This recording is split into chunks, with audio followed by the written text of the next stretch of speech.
Ladies and gentlemen, good day and welcome to Britannia Industries Limited Q1 FY26 earnings conference call. As a reminder, all participant lines will be in the listen-only mode, and there will be an opportunity for you to ask questions after the presentation concludes. Should you need assistance during this conference call, please signal an operator by pressing star, then zero on your touchtone phone. Please note that this conference is being recorded. I now hand the conference over to Mr. Ayush Agarwal, Investor Relations. Thank you, and over to you, sir. Thank you, Neerav. Good morning, everyone. This is Ayush from the Investor Relations team. I welcome you all to the Britannia earnings call to discuss the financial results of Q1 25-26. Joining us today on this earnings call is our Executive Vice Chairman, Managing Director, and CEO, Mr. Varun Berry, Executive Director and CFO, Mr. N. Venkatraman, Chief Commercial Officer, Sales and Replenishment, Mr. Vipin Kataria, Chief Manufacturing and Procurement Officer, Mr. Manoj Balgi, General Manager Marketing, Mr. Siddharth Gupta, and General Manager Corporate Finance, Mr. Ramamurthy Jayaraman. The analyst deck is uploaded on our website. Before I pass it on to Mr. Varun Berry, I would like to draw your attention to the safe harbor statement in the presentation. Over to Mr. Berry with the remarks on performance. Good morning, everyone, and welcome to the call. So let me just jump into the presentation straight away. So getting on to our agenda, quickly take you through the business overview, move on to the strategic priorities, the cost and profitability outlook, and finally the financial results. So the first slide of the business overview, we've had pretty good revenue growth. I can say that it's double digits. It's just about 20 basis points lower than double digits. So we've had a 9.8% growth, a 12-month growth, and a 14.2% 24-month growth. Our profit after tax is a 3% growth for 12 months and 14% for 24 months. Getting to the next slide, which is the commodities. As far as our market share is concerned, the market share slide, we've improved our market share versus our organized players. 5 out of 7 regions we've gained share. There are 2 regions where there's some work to be done. And overall, while market shares remain flattish from a Nielsen perspective, I think other players in the industry have not grown as fast as us. So the fact is that we seem to be doing reasonably well as far as market share is concerned. There are a few issues which we need to work out, and we are working on those. But I personally think that our momentum is on our side, both on revenue as well as on market share. Getting to the commodity slide, now on commodities, we've had a reasonably, I would say, a stable quarter, while on an overall basis, if you look at the full year, it's been very turbulent.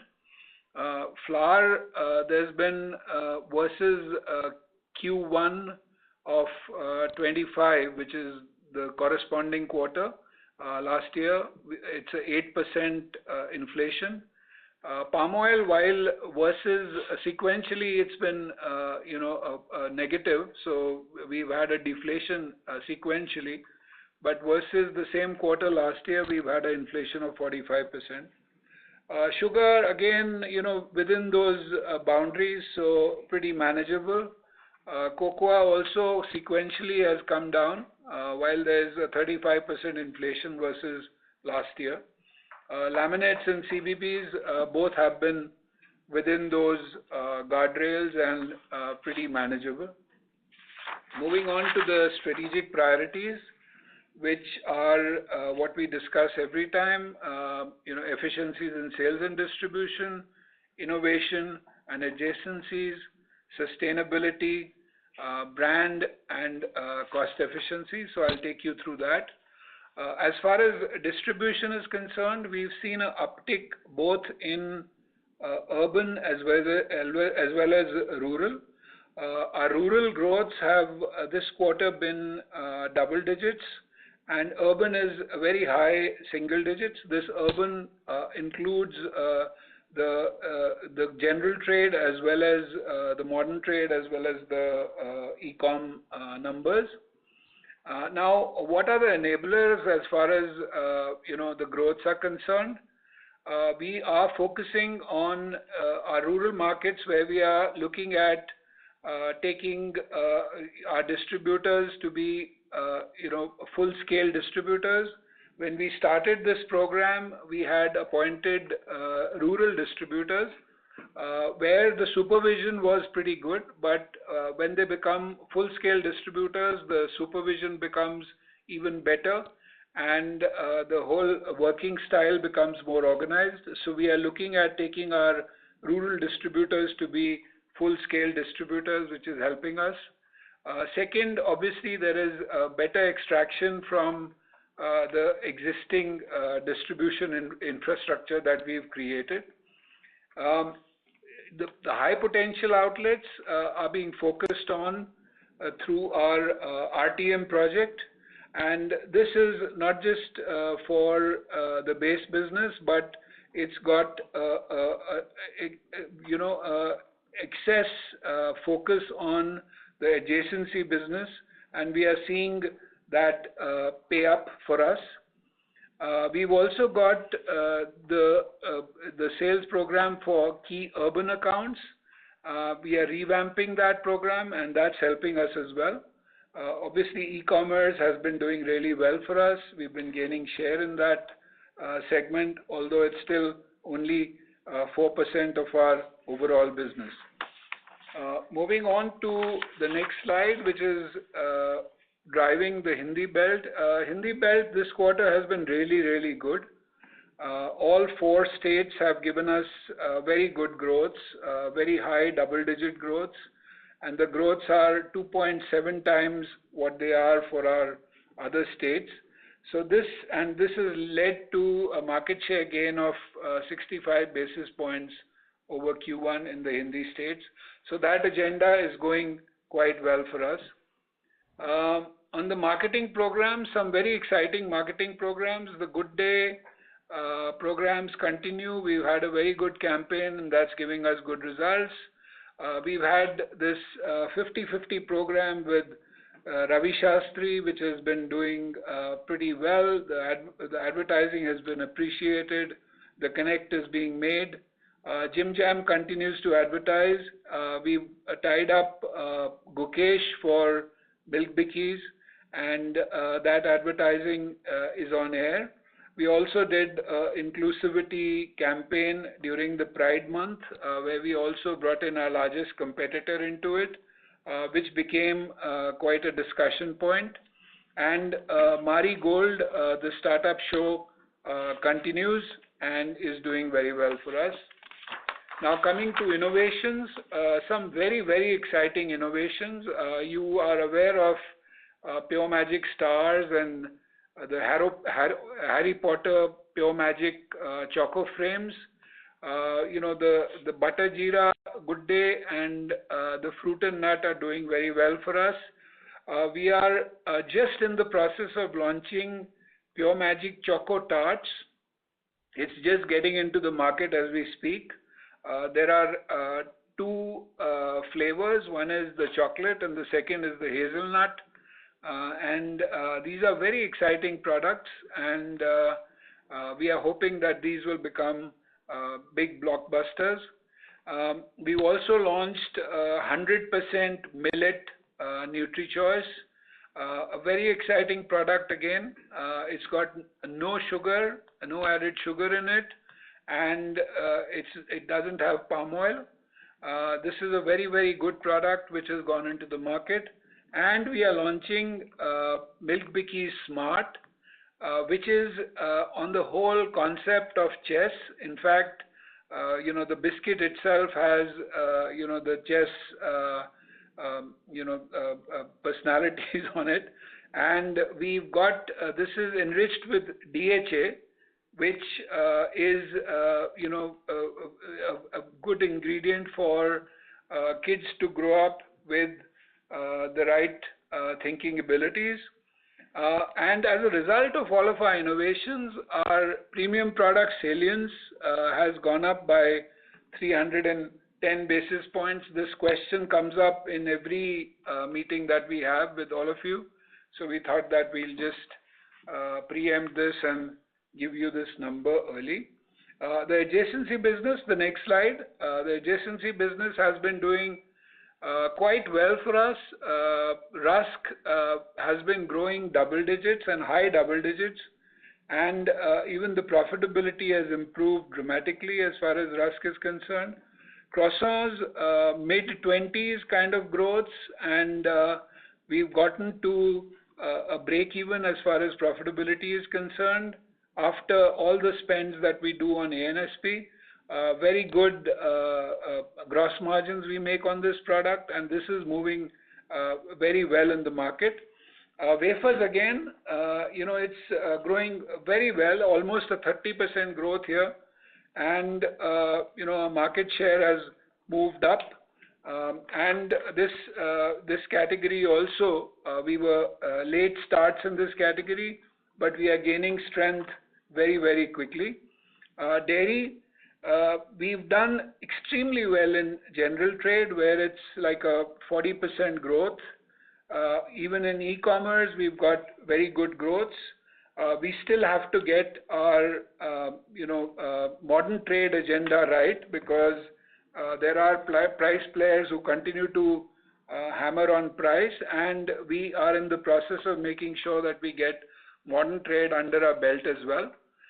As far as drinks is concerned, every company has reported negative numbers, but we've had, on milkshakes, we've had a double-digit growth despite the early monsoons, etc. So that's doing quite well for us as well. Moving to the ESG agenda, Manoj, you want to speak on the ESG? So the progress on the ESG KPIs we track has been good this quarter. We have moved 4% in terms of our renewable electricity consumption.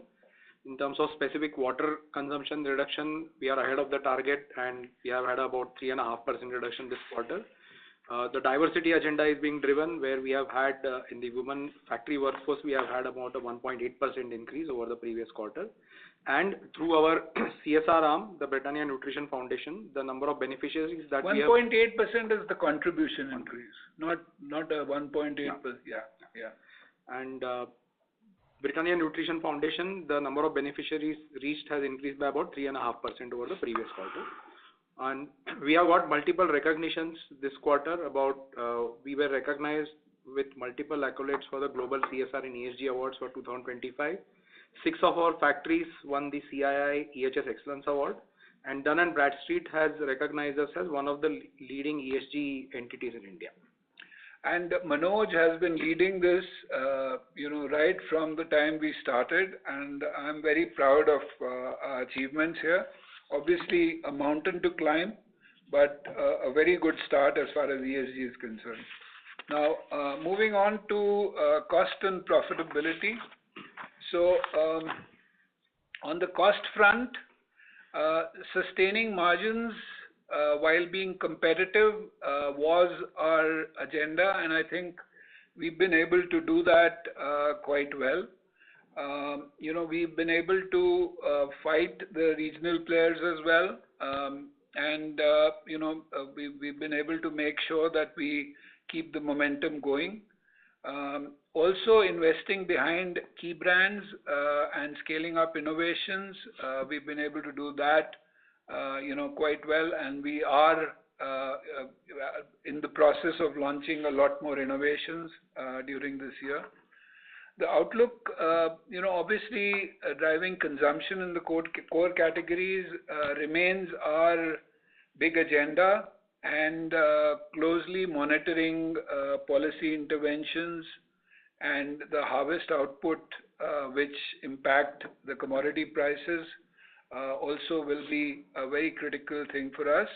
But having said that, I think from here on, we do not see the kind of wide fluctuations that we've seen on commodity, and we always perform much better in stable conditions, during the turbulence in commodity prices, like what we've seen in the last 2 years, it's always difficult to navigate price increases and estimate what it's going to lead to, etc., etc., etc.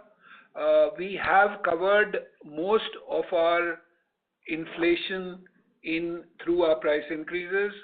We are done with that, and we are in a good position today. Okay, moving to the financial results. So, 12-month growth of 10%. I'm taking the license to call 9.8, 10%.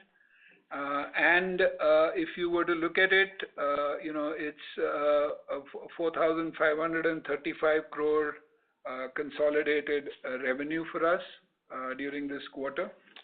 And this is not our peak quarter usually, so it's good to see the movement here. Now getting to the next slide, I've taken you through it, so I won't drain this slide, but a 3% growth on PAT and PBT. And even if you were to look at profit from operations, almost at 15%, profit before tax at 15.5%, and profit after tax at 11.5%. So that's where we are at. We've also had, the SAR revaluation which happens, which is an impact of 52 crores to our overall profit.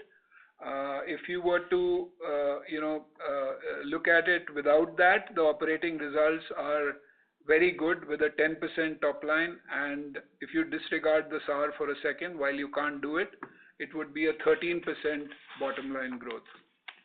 So with that, we'll open the house for questions from you.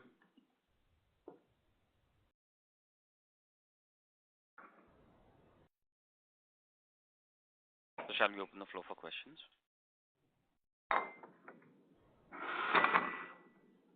Thank you very much. We'll now begin with the question and answer session. Anyone who wishes to ask a question may press star and one on their touchtone telephone. If you wish to remove yourself from the question queue, you may press star and two. Participants are requested to use handsets while asking a question. Ladies and gentlemen, we will wait for a moment while the question queue assembles. Participants, you may press star and one to ask a question.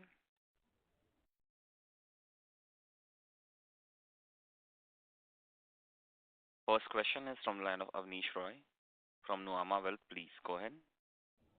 Yeah, thanks, and congrats on near double-digit sales growth. My first question is on the market share and overall local player dynamic. So here, specific question is number 3 player ITC has called out in their Q1 release that biscuits has been one of the key drivers for their growth. Now, 5-6 years, of course, the number 3 player has been quite rational. Is there any resurgence of the number 3 player? And on your comment on local players coming back, why in only 2 regions you faced a market share issue? Why was it restricted to 2? Why not in all the 7 regions? And could you clarify which are those players and which are those regions? That is my first question. Yeah. So let me answer your second part first. So the region that we've had a little bit of turmoil is the East. And the reason for that is not the regional players, but it's internal restructuring of distribution that we are doing. We are looking at mega distributors. We are trying to create, infrastructure for the future. And as a result of that, there's been some amount of turmoil, and that is one region where we've lost share. And that is one region where also you tend to have a lot of local players. So I guess the local players have benefited on, basically are stumbling a bit in the execution there. But I think we've got things under control, and we are in the process, and we'll come back. The tiger always takes 2 steps backwards before it, launches itself. So we are in that position where we've taken those 2 steps backward, and now we are in the position to launch ourselves, and I think we'll come back much stronger there. So that's one reason for the. What was the other question, Avnish? The number 3 player ITC. Yeah. No, ITC has been very, very rational. Actually, we have no complaints with any one of our competitors. It's been a very, very good ride as far as competition is concerned. There's nothing dirty happening anywhere. All of our competitors have been playing the game as it should be played, which is on brands, which is on distribution. So no, they've been very good, and there's nothing which is looking out of whack. I don't think there's their shares are within that band, and it continues to be there. Varun, 2 quick follow-ups on this first question. These are small follow-ups. One is the mega distribution which you are doing. Obviously, that is being done for some reason. So, is my assumption correct that long term this should drive margin profile better, and this is a transition issue? And on your comment on alternate deflation inflation comment, generally when this happens in any category, the number 1 player suffers. So would you say that this issue of inflation followed by deflation and vice versa, that impact on you from a demand side is not something you are too much worried on? No, we are not worried on it. While we were in that cycle, we were worried. I think now we are in stable territory, so we are not worried on. The reason for doing the mega distributor is to get better control on our distribution, making sure that we have to deal with one mega entity and make sure that we put in the right processes.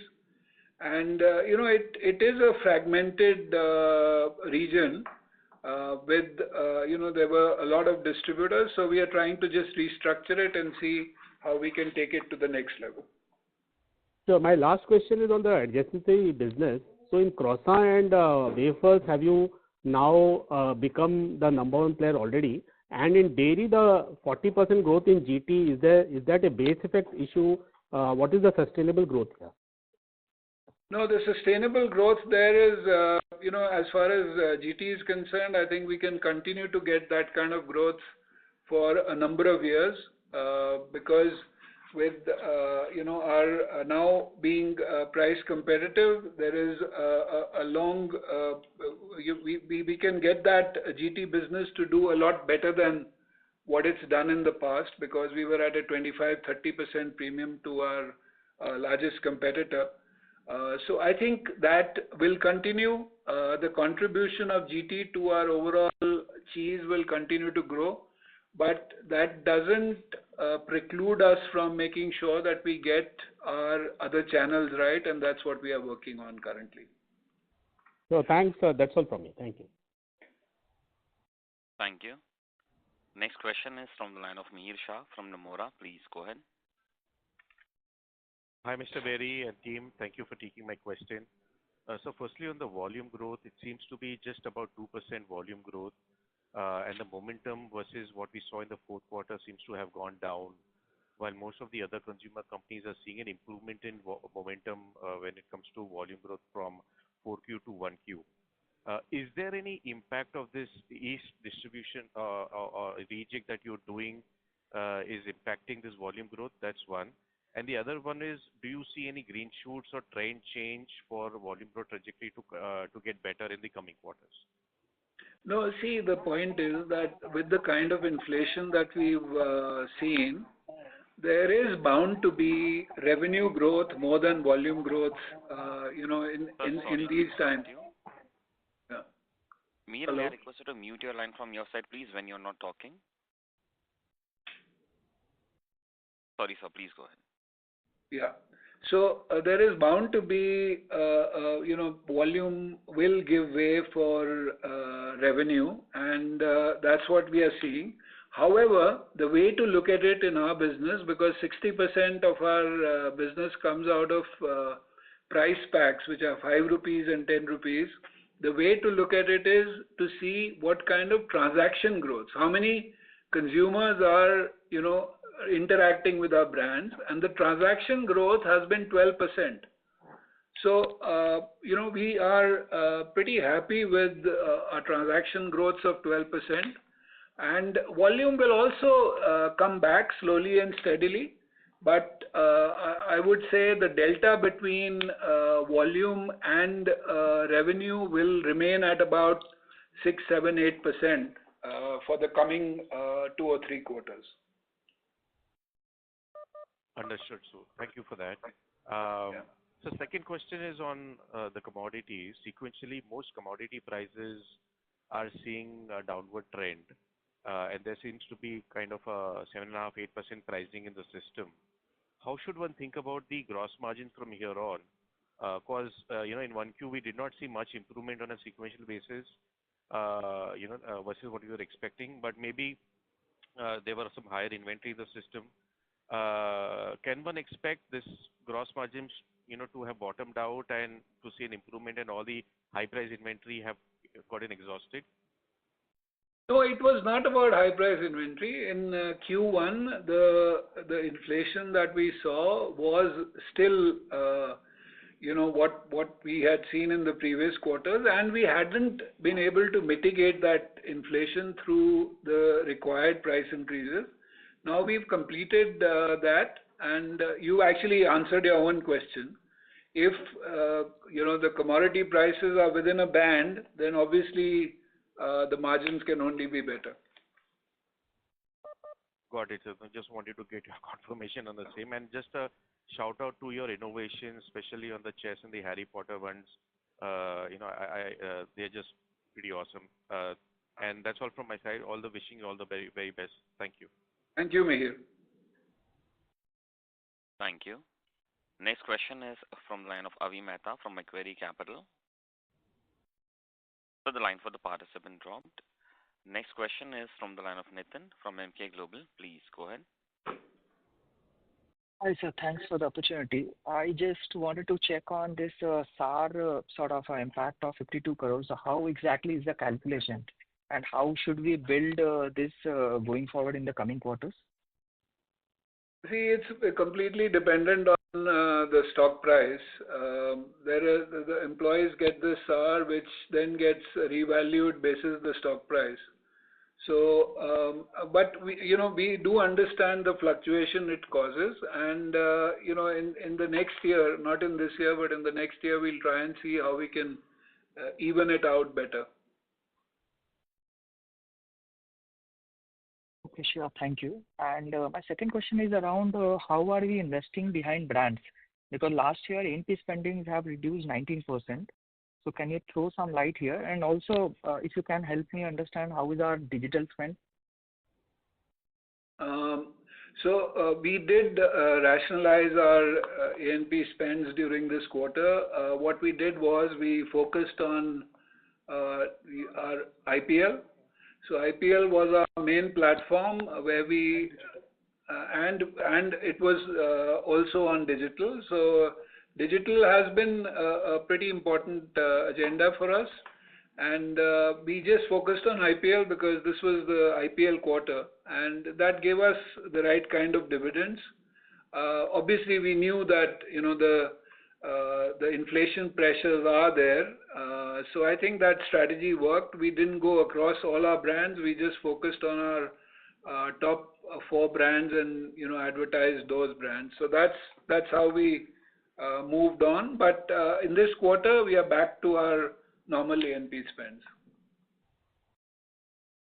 Thank you, sir. And last question is around quick commerce. What is the salience of quick commerce given 4% is from e-commerce, and we have exciting offerings like Foxnut, BU, Protein Bar, and Croissant. So how exactly is quick commerce doing for us?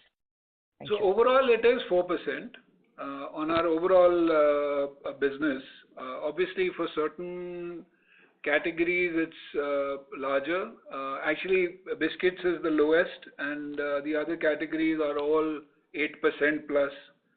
So, the fact, and between quick commerce and e-commerce, I think it's mainly now quick commerce. Yeah. So, hi, this is Vipin Kataria. So, out of our total digital com business, almost 75% now is coming from QCom. The category also is pretty salient in QCom. So that is how, the entire ratio is changing. Marketplace for us is not very big because the average order value for us is not very big. So therefore, the big tailwind is coming from QCom. Now coming to a lot of the innovations that we have launched. Like Croissant, almost 35% of the sale is coming from e-com. Pure Magic Stars that we have recently launched, almost half of that sale is coming from QCom, and similarly Brownie and a lot of other innovations. So therefore, a lot of the innovations we've been able to build through the entire digital commerce, and that's the strategy going forward. So this is really helpful. We are basically aligning with the evolving consumer needs. Thank you, sir. Thank you. Next question is from the line of Latika Chopra from JP Morgan. Please go ahead. Yeah, hi, Varun. Thank you for the opportunity. My first question was, checking your confidence on, demand recovery. You've talked about a marginal uptick in urban and rural demand trends. You have delivered close to 10% revenue growth in this quarter. Much of the pricing is behind us, and we would assume that, incrementally growth is going to be transaction-led, as you mentioned. Do you anticipate, further acceleration in overall revenue growth through rest of the year? Latika, we are going through, turbulent times, really, with Mr. Trump and all that's happening on the international front. So it's very difficult to judge where, the consumer sentiment is headed. But yes, we've seen very good growth this quarter, and hopefully we'll be able to continue with that momentum as we go forward as well. Okay.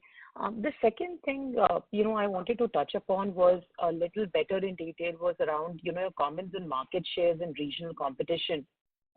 You just alluded that gross margins probably will improve sequentially. But do you see a need for higher competitive spends to, deal with the regional competition, which is gaining? And in that light, do you expect, EBITDA margins for full year, to still hover around last year levels or improve from there, or do you see any significant risk on EBITDA margins? Thank you. No, so Latika, I think we've taken our price increases. Today we are in a good place. We've also been able to create a war chest for ourselves to be able to spend if we need to in specific territories, specific states against specific players. So we are going to fight many battles in smaller territories.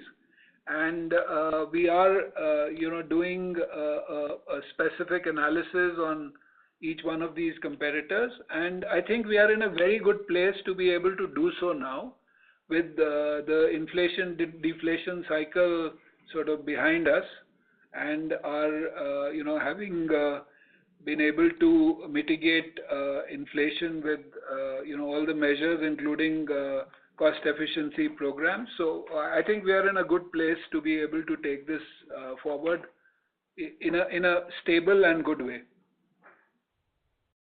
So you think, ability to sustain margins, you have a fair bit of confidence, to sustain or improve on margins over the last year at operating level? Yeah. All right. And the last bit for me was, two checks. One was on, if you could give us some color on how are you thinking about the other operating income number on a full year basis for FY26, and also if you could, give us the number on CAPEX for the year. Thank you. So other operating income, so yeah, it's good that you bring that up. So in the last year's results, the other operating income was higher because in Ranjangaon we had made the investments which were necessary to take us to a ultra mega project from a mega project, which gave us a windfall in the Q1 of 2025, and that's why the number there is higher than what it is this year. However, having said that, from here on it's going to be pretty linear, so that should not be a fluctuating number any longer. Understood. And on anything on capex incrementally? Capex, we are just keeping it very tight this year, Latika. We just want to make sure we've got enough capacity. Wherever we need capacity, like for example, Jim Jam, we need capacity. We put up some new plants recently. We put a plant in Tirunelveli, in UP, and we enhanced our capacity in Orissa. So we've got good capacity right now. We've got decent headspace. I won't say that it's sort of too much, but we've got decent headspace. So we want to keep the capex low. So I would say, but how much, Ram? 100 crores is what it would be this year, which is much lower than what we've seen in the past few years. Thank you so much for the detailed answer. Yeah. Thank you. Next question is from the line of Percy Panthaki from IIFL Securities. Please go ahead.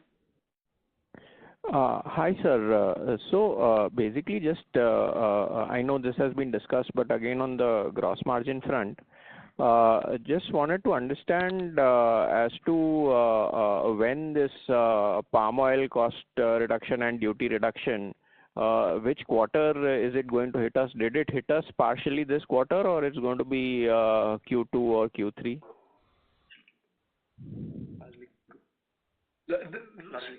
So the reduction was given by the government somewhere in May, and part of the benefit has already come in Q1, but largely it will come in Q2. Okay, So, because you would have some holding period also of inventory. That's why I'm asking. No, we don't have holding period. Whatever we buy, the duty which exists today is applied. So there's no stock which hits us adversely or favorably as far as duties are concerned. And how relevant or how big is this duty cut plus whatever cut has happened in the base price itself? I mean, in terms of gross margin basis points, is it like 50 basis points, 100 basis points? What does it translate to, assuming all other factors constant? Percy, it's a little bit difficult to say because with the duty cut, it also depends on the international prices, how they move, etc. Right? So just to put a quantification will be a little bit difficult on the number per se. Percy always asks very tough questions. No problem, sir. Okay. So another thing, follow up to this is since all commodities are cooling off, do you expect any kind of this benefit to be passed on to the consumers, or more likely to maintain current price levels because anyways margins were under pressure? Yeah, so I think more of the latter, but if there's need to do anything, as we spoke earlier, if there's any need to be competitive in certain territories, we will make sure that we do that. Okay. Second question is, so you have continuously sort of highlighted that in the heartland states you have lower market shares, and you are sort of going to increase market shares there. So, as one of the company's overall growth driver, is this the main thing, or do you think that, excluding this region, do you think that the company can still grow volumes at mid-single digits over the next 3-5 years, or it's mainly sort of going to be this region which is driving the growth? No, it's not. We can't base our numbers on just one region. This is a focus, area that we are working on. But a lot of the markets are so big for us like the South is so large, if we're not able to sustain our momentum there. So obviously this is an important part, but not the only part of our strategy. But sir, in South, like per capita incomes are also a little bit higher than India. Penetration is full. Of course, there is a premiumization angle always. But what really will drive market share in, let's say, South India, where your market shares are high, where per capita consumption and not in value terms, but at least in volume terms is pretty decent. So do you see that region or that the industry overall for that region to be sort of a decent mid-single digit growth industry, or that's not the case anymore? No, it is. It is. But, if you're saying that, if you're talking from a market shares perspective, then the Hindi belt is going to be an important part of our equation, right? But if you're talking about growth perspective, then we've got to grow. Obviously, we have to grow through penetration in a lot of the states that we operate in currently. And it's going to be important for us to grow each state and not just the Hindi states, because that's not going to give us overall growth for the company. So just to build on this, while we are talking about the aggregate market share, but within that market share, there are a lot of subcategories which have a big head space. So just to give you an example, wafers in South, we are under-leveraged in terms of our market share, and therefore there is a big opportunity in terms of gaining share in that market. Similarly, Crozo is a big opportunity, and there are a lot of other premium products where we have a head space to grow market share, and therefore that should be built through the penetration, right, which Varun was talking about, and therefore that should give us, that entire opportunity to gain market share even in the mature markets. And obviously the growths have to be more homogeneous. It cannot be only dependent on these 4 or 5 opportunity states. I think the other angle is the channel angle, which is becoming now more and more mature. So let's say the modern trade penetration, the quick commerce penetration is another dimension to build the growth as well as market share. So I think how we look at market share as well as growth is basically a grid of channel and geographies, and therefore that interplay is very, very critical when we talk about market share and categories.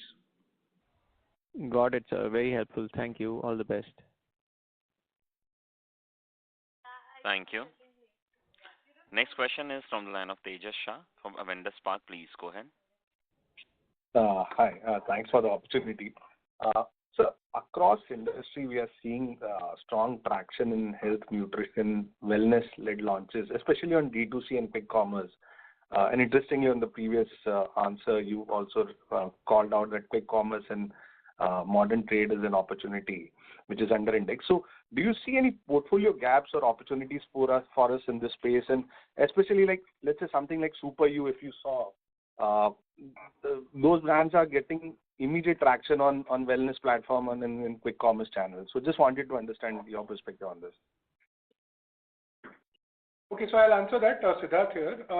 So the way we look at it is we keep a check on trends which are developing, and you're right, health is one trend which is becoming salient, especially on quick commerce. Similarly, indulgence is again a similar trend that we are seeing. And to cater to these trends, if you recall, I mean, even in the presentation, there was an innovation launch that we spoke of, which is NutriChoice 100% millets, which is actually catering to this trend of healthier offerings which the quick com consumer is seeking.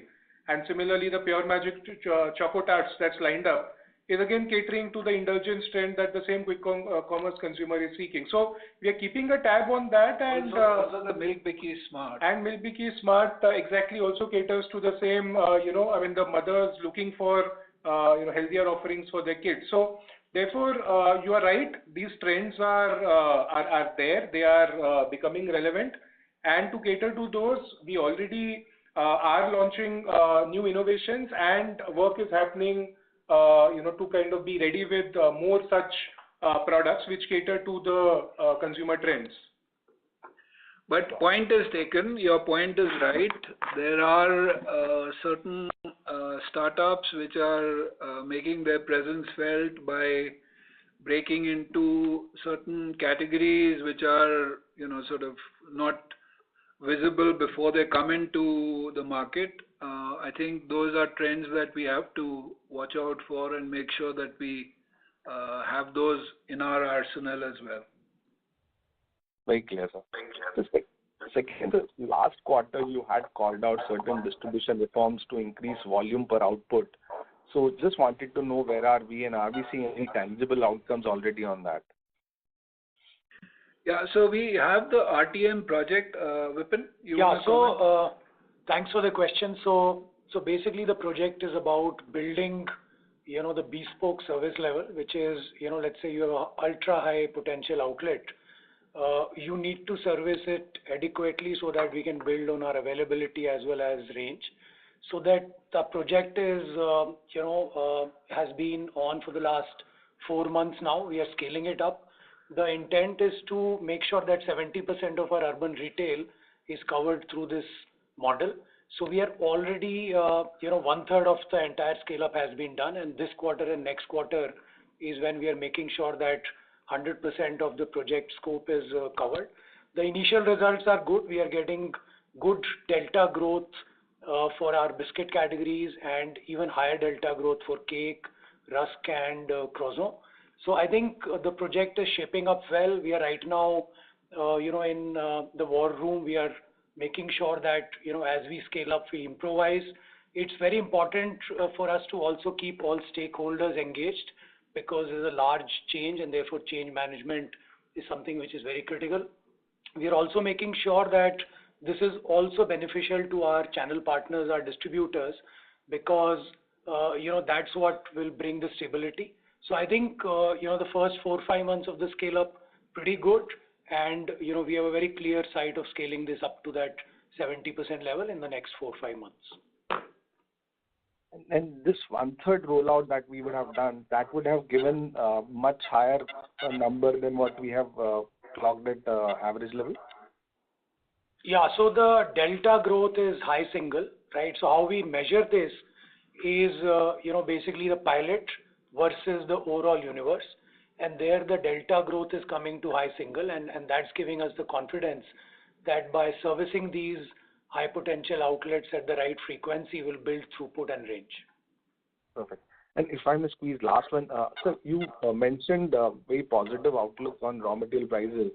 I just wanted to know, are there any specific markers which are giving you that confidence, or is it just general sense of optimism? No, I didn't understand the question. Sir, in your remarks, you mentioned that you believe that the worst of RM cycle is behind us. So, are there any specific markers that we are tracking which gives us this confidence, or is this just a sense of optimism that we have as of now? No. It's completely scientific. Manoj, why don't you comment? Basic supply-demand construct of the commodities have been factored in, and that's why we feel that price outlook should be quite stable in terms of commodities. Got it. That's all from my side, and all the best. Thank you. Thank you. Next question is from the line of Nihal Jham from HSBC. Please go ahead. Yes, good morning.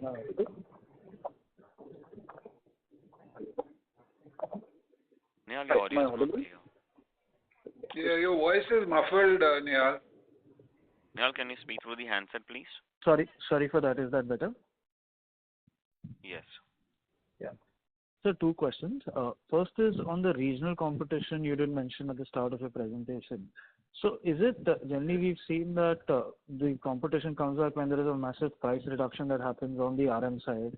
Maybe at this point in time there is a moderation, but not as much. So is it that the color of regional competition has changed, where rather than just being price driven, even in terms of innovation of products, they are sort of matching up, and now this is not just becoming a RM driven regional competition, but more serious as we consider ahead? See, what's happened over the years, if you look at what's happened to the biscuit industry, about 14 years back, the margins in the industry were about 3-4%, right? From that, it's moved to teens now, right? So whenever, and the Indian entrepreneur, whenever they cite potential of making margins, they will be there to make sure that they enter the market. And we've seen some entries happen like that. And when people come in, they do get some, fruit for whatever they've done, right? So it's always important to make sure that we understand where and what their strengths are, and make sure that we nullify them in whatever way we can as we move forward. The reality is that the margins are going to be much higher than what they were in the past, and the reality also is that there will be competitors who will enter this category and remain in this category. Obviously, some of them will sustain themselves. A lot of them will not be able to sustain themselves. It's up to us to read in their strategy and make sure that we act accordingly to be able to sustain our numbers in those territories, right? So that is where it is.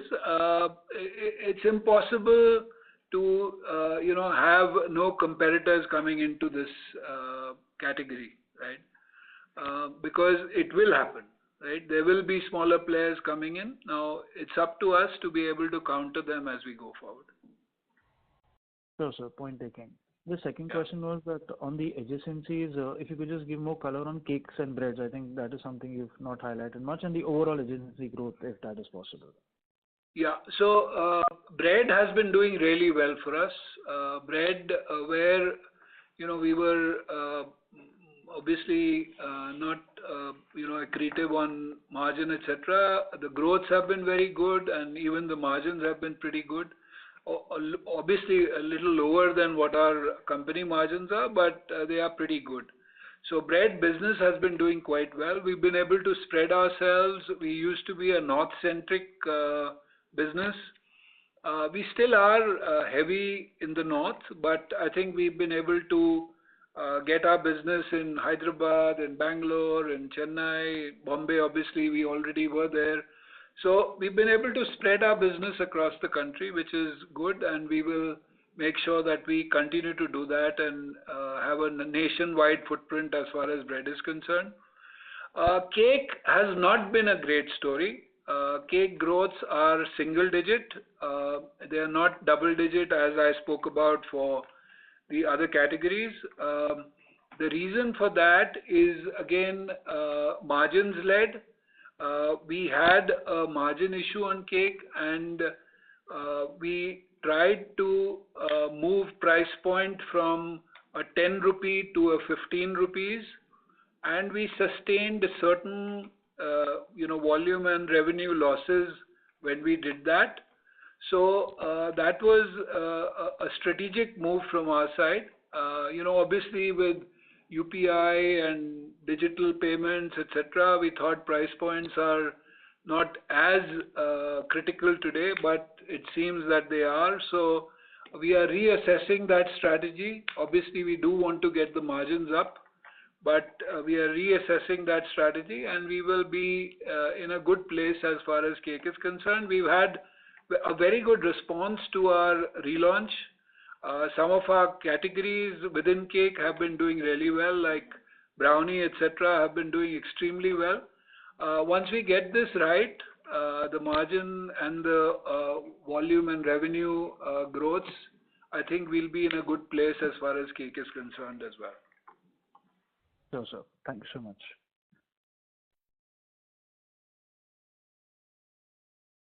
Thank you.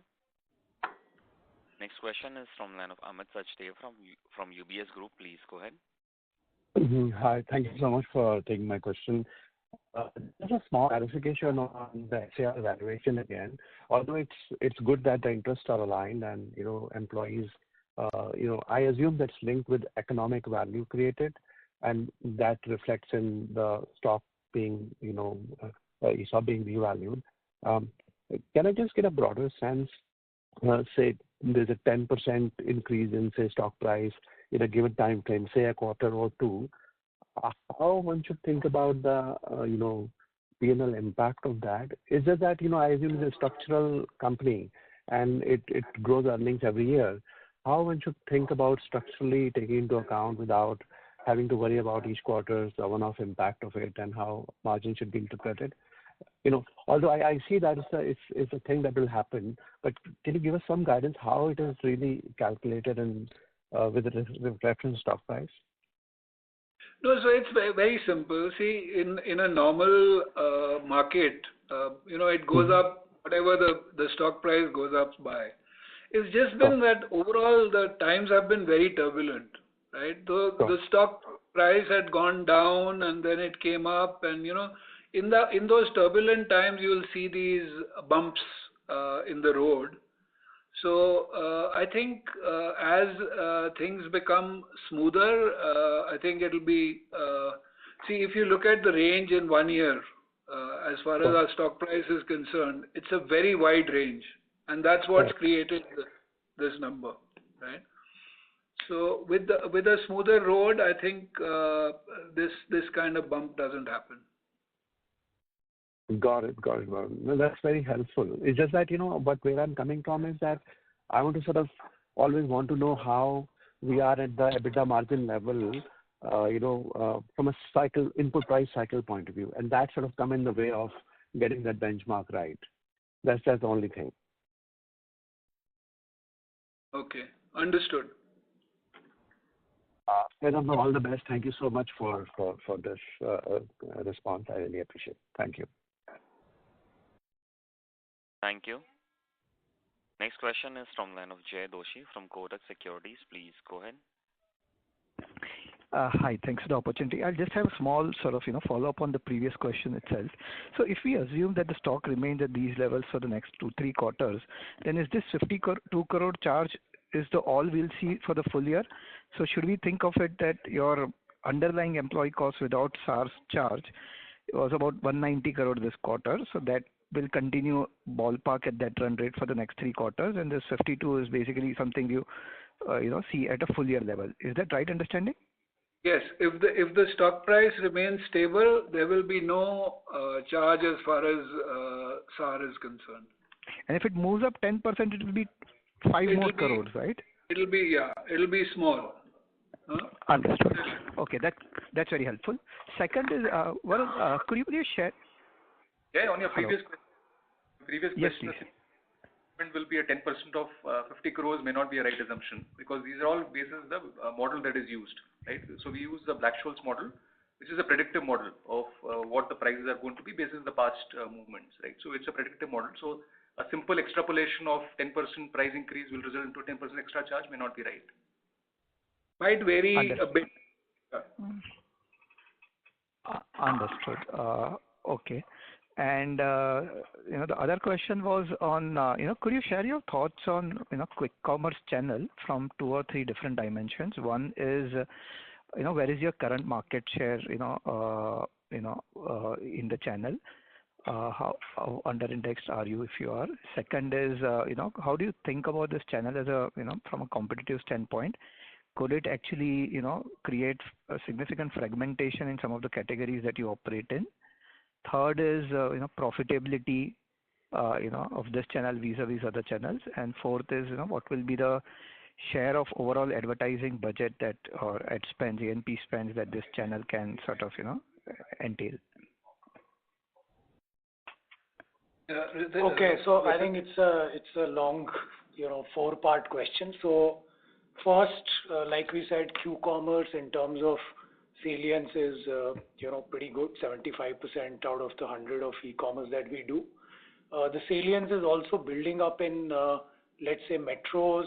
Today we supply close to 160 cities, 3,500 dark stores, right? And how we see e-commerce or Q-commerce evolving is that this is one channel which will augment our omni-channel approach. So just to give you an example, the 5 and 10 rupee price point which Varun was talking about, the salience coming from these salient price point is less than 5%, right? So therefore, the entire point is to build e-commerce in a way that it does not conflict with our larger distribution system, but it only augments our distribution, right? The second point is the range that we sell, right? So let's say a Pure Magic Stars or a Harry Potter or cheese or cheese portions.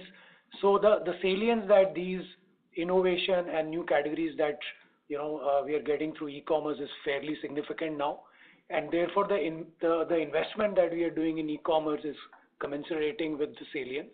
The third part is building the capability for e-commerce. So today we have got a complete end-to-end model, right from social listening and then building on what the buy boxes and the reviews are saying.